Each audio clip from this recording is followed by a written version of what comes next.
ایک سربستہ راز ہی تھا، لیکن راجا اتنا ضرور جانتا تھا کہ عادی کے نازک دل کو ضرور کسی بات سے ٹھیس لگی ہوگی۔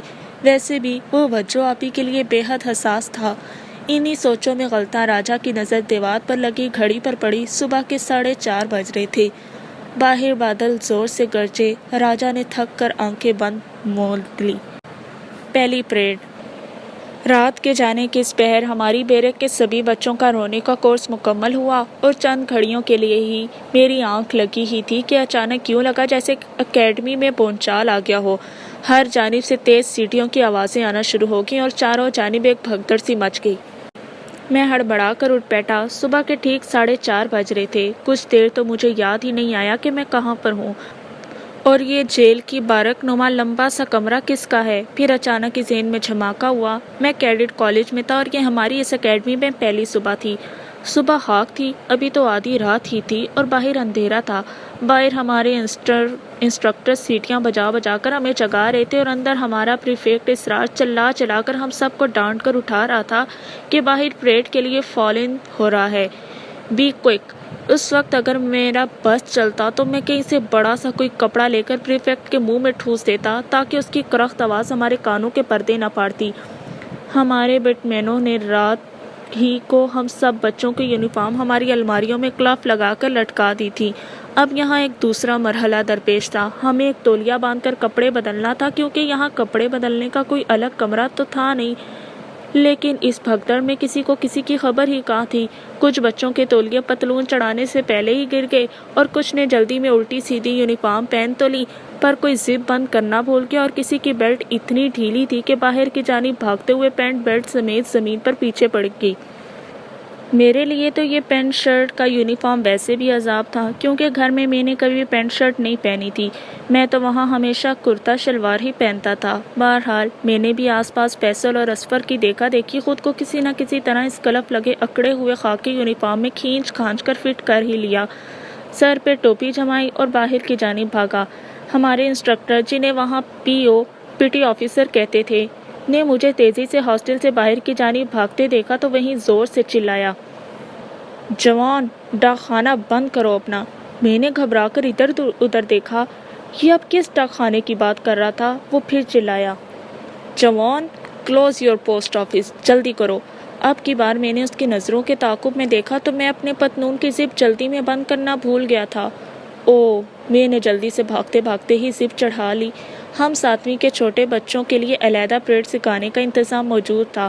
ہمیں دوڑاتے ہوئے اسی منہ اندھیرے اور آدھی رات کے وقت پریڈ گراؤنڈ پہنچا دیا گیا جہاں باقی سینئرز ایک جانب پریڈ کر رہے تھے اور سی پی او چیف پیٹی آفیسر کو سلامی دے رہے تھے۔ ساری فضا چپ راس، لیفٹ رائٹ کی آوازوں سے گونج رہی تھی۔ ہم میں سے آدھے جونیئر کیڈٹس کی آنکھیں اب تلک نیند کے اثر بند تھیں اور وہ خواب میں چلنے کسی کیفیت میں پریڈ کرنے کی کوشش کر رہے تھے۔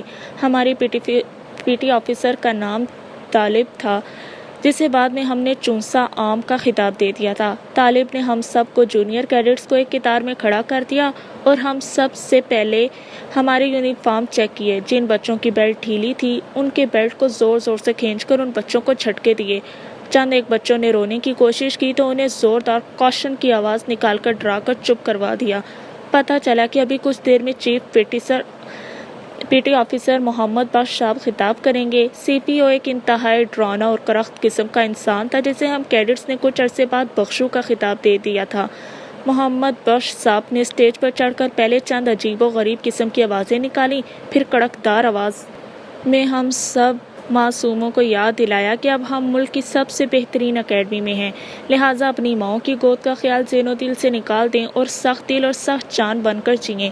پھر انہوں نے جونیئر کیڈٹس کے پی ٹی آفیسر کو صرف 15 دن کا وقت دیا کہ وہ ہمیں ڈرل میں اس قدر طاق کر دیں کہ وہ 2 ہفتے بعد ہم نئے کیڈٹس بھی اپنے سینئرز کے ساتھ مل کر پوری کمپنی کے ساتھ پریڈ کر سکیں۔ سی پی او نے یہ دھمکی بھی دی کہ جس بچے نے پریڈ سیکھنے میں زیادہ وقت لیا تو وہ اسے الٹا ٹانگ دیں گے۔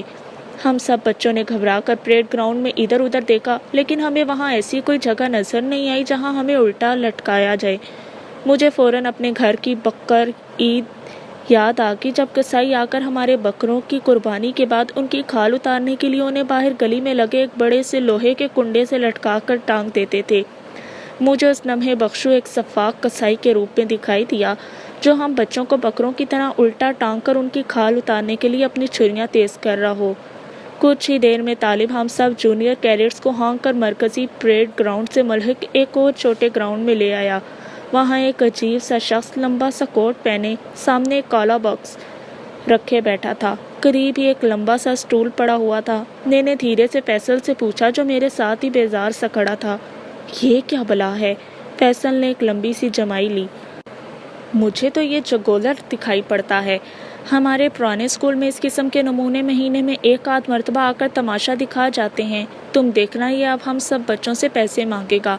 لیکن ہماری توقعات کے برعکس اس شخص نے اپنا سٹول سیدھا کیا اور اپنے صندوق میں سے ایک بڑا سا کالا کپڑا نکالا۔ طالب پیو اچانک زور سے دھاڑا۔ کیڈٹ ٹوپی اتارے گا، کیڈٹ ٹوپی اتار۔ اس نے ٹوپی پر اس قدر زور دیا اور لفظ اتنا کھینچا کہ ہم سب نے گھبرا کر ٹوپیاں اتار کر باقاعدہ اس کے قدموں میں پھینک دی کہ لو بھئی اپنی ٹوپی، ہم نے کب کہا تھا کہ ہمیں چاہیے؟ پی ٹی آفیسر دوبارہ چیخا، ٹوپی اٹھا۔ یا اللہ یہ کیا ڈرامہ ہے، کبھی کہتا ہے ٹوپی اتار، کبھی کہتا ہے ٹوپی اٹھا۔ پھر پیو نے ہمیں خود ڈیمانسٹریٹ کر کے بتایا کہ ٹوپی کو کس طرح کندھے پر لگے بکل میں پھنسایا جاتا ہے۔ ہم میں سب سے دائیں جانب اسفر کھڑا تھا۔ پیو نے اس کے 2 قدم آگے آنے کا کہا۔ اسفر گھبرا کر کچھ زیادہ ہی آگے بڑھ گیا۔ طالب نے اسے جھاڑ کر 2 قدم پیچھے جانے کا کہا۔ اس بار اسفر ہم سے بھی پیچھے چلا گیا۔ پیو نے جھنجھلا کر اسے اس کے بیلٹ سے پکڑا کر اور کھینچتے ہوئے سٹول تک لے گیا اور سٹول پر بٹھا دیا۔ جادوگر نے اپنے صندوق میں سے اپنے اوزار نکالے اور تب ہمیں سمجھ آیا کہ یہ تو حجام ہے۔ میں نے گھور کر فیصل کو دیکھا۔ فیصل آہستہ سے بڑبڑایا، کمال ہے، میں تو سمجھا تھا اب یہ کرتب دکھائے گا۔ اور پھر اس حجام نے واقعی کرتب دکھانا شروع کر دیے۔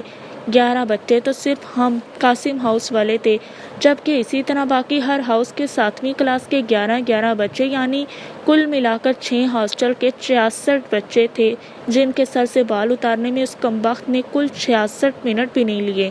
وہ اپنے ساتھ ایک بڑا سا پیالہ لے کر آیا تھا جو بدقسمتی سے ہم سب بچوں کے سر پر مکمل فٹ آتا تھا۔ وہ پیالہ ہمارے سر پر رکھ کر آس پاس مشین پھیر دیتا اور پھر پیالہ اتار کر باقی ماندہ سر پر اپنی بے رحم کینچی اس طرح چلاتا کہ کچھ ہی دیر میں ہم سب کی شکلیں بھی پہچانی نہیں جا رہی تھی۔ پھر طالب پیو نے ہم سب کے سینوں پر ہمارے کٹ نمبرز کی پلیٹیں لگا دیں اور بتایا کہ آج سے ہماری پہچان یہی نمبرز ہیں۔ میرا کٹ نمبر 8336 تھا جس سے ہمارا پیو بڑی لے میں 8336 کہتا تھا۔ اب اگلے 6 سال کے لیے میں 8336 تھا۔ میں نے حجام کے ہاتھ میں پکڑا چھوٹا سا شیشہ دیکھا جسے وہ ظالم حجام بالکل کاٹنے کے بعد ہم بچوں کو دکھا کر ڈرانے کا کام لیتا تھا۔ میرے دل نے ہلکے سے مجھ سے سرگوشی کی، آدی بیٹا یہ کن وحشیوں کے ٹولے میں آپ پھنسے ہو؟ 24 گھنٹوں کے اندر انہوں نے اگر تمہارا یہ حال کر دیا ہے تو نہ جانے آگے چل کر کیا کیا نہ ہوگا۔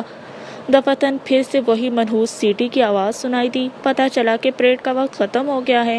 ہمیں پھر سے بھگاتے ہوئے پیو کی معیت میں ناشتے کے لیے میز بھجوا دیا گیا۔ ناشتے کی میز پر بھی پھر سے وہی مسئلہ۔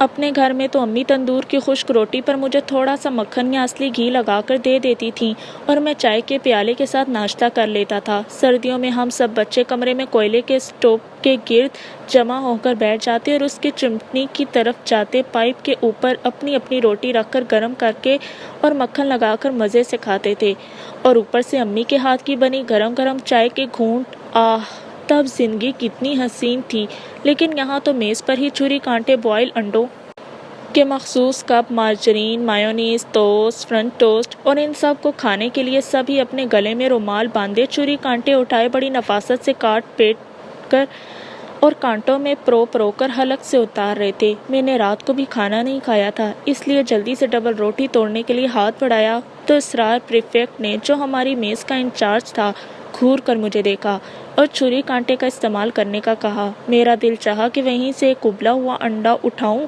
اور اس کے سر پر دے ماروں۔ فیصل جو گزشتہ رات بھی میری مصیبت کا مشاہدہ کر چکا تھا، اب سمجھ گیا تھا کہ مجھے ان اوزاروں کی کٹلری کے ساتھ کھانے کی عادت نہیں ہے۔ اس نے تیزی سے جام اور مکھن لگا کر ایک ٹوسٹ بنایا اور درمیان میں آملیٹ کا بڑا سا ٹکڑا رکھ کر میز کے نیچے ہی سے کونی مار کر میرے حوالے کر دیا۔ میں نے بنا کسی توقف کے فوراً ٹوسٹ حلق سے پار کر دیا اور فیصل کو اشارہ کیا کہ خدا کے لیے یہ بیرونی امداد جاری رکھے۔ وہاں کی چائے کا انتظام بھی انتہائی بیہودہ تھا۔ گرم پانی الگ تھا، پتی کے پیکٹ الگ دھرے تھے اور دودھ اور چینی کسی تیسری کونی میں رکھے ہوئے تھے۔ پہلے پہل تو میں نے تھرماس میں جب کپ میں اپنی جانب سے چائے اونڈیلی تو اس میں صرف گرم پانی نکلتے دیکھ کر میری تو ہنسی ہی چھوٹ گئی۔ بڑے مہذب بنے پھرتے ہیں اور اپنا حال یہ ہے کہ تھرماس میں چائے کے بجائے بھول کر صرف گرم پانی ڈال کر بھیج دیا ہے۔ میں نے اپنے سر پر کھڑے منکر نکیر سے کہا کہ یہ گرم پانی لے کر جاؤ کہیں پھینک دو اور مجھے اس میں چائے لا دے۔ منکر نکیر نے سنجیدگی سے مجھ سے پوچھا، سر میں آپ کے لیے چائے بنا دوں؟ میں نے حیرت سے ادھر ادھر دیکھا لیکن مجھے آس پاس کہیں کوئی چولہا نظر نہیں آیا جس پہ وہ میرے لیے چائے بنا سکتا۔ بہرحال میں چپ ہی رہا۔ تب اس بٹلر نے میرے سامنے ہی یہ ساری چیزیں ادھر سے ادھر جمع کر کے میرے کپ میں ڈال دیں اور کچھ دیر ہلانے کے بعد وہ چائے نما چیز میرے سامنے رکھ دی اور انتہائی مؤدب انداز میں ٹی سر کہہ کر پیچھے ہٹ گیا۔ میں نے حیرت سے اپنے کپ کی جانب دیکھا۔ لگتی تو چائے ہی تھی لیکن نہ تو اس نے پتی، چینی اور دودھ ڈال کر اسے امی کی طرح 3-4 ابالیں دی تھی اور نہ ہی اس پر جھاگ بننے دی تھی جس سے چائے کی اصل خوشبو فضا میں بکھرتی۔ میں نے کپ اٹھا کر ایک گھونٹ لیا۔ ارے یہ کیا! مجھے زور کی ایک ابکائی آئی اور میں نے بڑی مشکل سے اپنے سامنے ہی بیٹھے اصفر کا چہرہ چائے سے رنگین ہونے سے بچایا۔ یہ چائے تھی یا کاڑھا؟ میں نے اپنی زندگی میں اس سے زیادہ بدمزہ چائے آج تک نہیں پی تھی، لیکن حیرت کی بات یہ تھی کہ باقی کیڈٹس مزے لے لے کر یہی کاڑھا اپنے حلق سے اتارے جا رہے تھے۔ میں نے غصے سے چائے کے کپ کی جانب دیکھا، گویا اب یہی چیز چائے کے نام پر مجھے یہاں پینی پڑے گی۔ لعنت ہو ایسی زندگی پر جس میں انسان کو ڈھنگ کی چائے بھی پینے کو نہ ملے۔ اس لمحے مجھے امی کے ہاتھ کی چائے بے تحاشا اور اس قدر شدت سے یاد آئی کہ میرے بے اختیار آنسو میری آنکھوں میں آ گئے۔ تب میں چونکا جب فیصل نے پھر سے مجھے کونی ماری اور ٹوسٹ میز کے نیچے سے میرے حوالے کیا۔ اس مرتبہ ٹوسٹ کے میٹھے جام کے ساتھ میرے آنسوؤں کی کڑواہٹ بھی میرے حلق سے نیچے اتر گئی۔ کچھ ہی دیر میں وہی سینئر کیڈٹ اٹھا اور اس نے اپنا پیٹ بھر جانے کے بعد بنا یہ دیکھے کہ ہم معصوم بچوں نے ابھی تک اپنا ناشتہ ختم نہیں کیا، زبردستی مائک پر آ کر جنٹل مینوں کی الحمدللہ کروائی۔ پریفیکٹس اپنی پلیٹوں سے ابھی تک چپکے ہوئے جونیئر کیڈٹس کو کھینچ کھانچ کر کھڑا کرنے لگے۔ اب یہاں سے ہم سب کو اپنی اپنی کلاس کی جانب جانا تھا۔ میں نے میز کی گھڑی کی جانب دیکھا، صبح کے 8 بج رہے تھے۔